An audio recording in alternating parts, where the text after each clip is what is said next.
సుందరమైనటువంటి ఒక బృందావనమునదు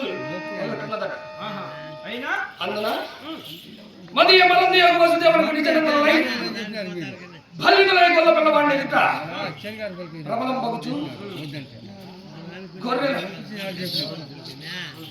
మూడు బాలుడు చుర్రును చుర్రుకొని గొల్ల కుర్రల ఎదుట ప్రలదమైనటువంటి మాటలు పలుకుతున్న వారాలట. ముర్రు బాలుడు చుర్రును చుర్రుకొని కారణి బాతుల వలె కారణం చూచుచు మృత్యు దేవతకి ఎదురేకు రోగుల వలె నా చలము నా బలము తెలియక ఇళ్ళకు నా నడదరేమో. అయినా బర్రెల గొర్రెల పాలమ్ముకుని బ్రతుకు వెర్రి కొల్లపురలు నన్ను హతమనార్చుటయా, నన్ను ఎదిరించి పోరుటకు నర సుర గంగ గంధర్వ కిన్నెర కింపురుష సిద్ధ విచారణ కుషిత వాస్తువులను పూర్వ ఘేవాలను పద్మాచు గొప్ప గోదావరి మొదలకు వారందరూ ఏకమై మోకలబడి యుద్ధములకు సంసిద్ధముగా సన్నద్ధులై ఇచ్చినాడు. ఈ వెర్రి గొల్ల కుర్రలు నన్ను హతమనార్చుటయా, ఇంటి వింతల మంత్రములు మీ రచనలు లేదు ప్రభు లేదు. అయినా ఆ వెర్రి గొల్ల కుర్రలు నన్ను హతమనార్చి ఈ లోకముల బాధ్యతమని నేను లోక కంటకుడని ప్రళదములు పలుకుతున్న వారంతా ఇంటి విషయమును మీ చెవులు పడలేదా? ప్రభు చదవా యా బల్లిదులైన గొల్ల కుర్రలాన్ని మోదించుట అని ప్రళదములు పలుకుతున్న వారలట. ఓరి చాలురా ముష్టిగా భూపాలులాడినటువంటి పలుకులు వినినా మధ్య స్తోత్రములకు చిత్రముగానున్నవి. ఎంత చిత్ర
మీ పలుకులు వినిన మధ్య స్తోత్రములకు చిత్రములయ్యి ఏ విధమున కొండతో దండిగా మెండొట్టి దిట్ట తలుపు చేత పొట్టేళ్ళు పోట్లాడునే వల్లపులైన గొల్లలు పుల్ల తొడసిల్లి మల్ల యుద్ధమున నిల్వంజాలదేమిటి?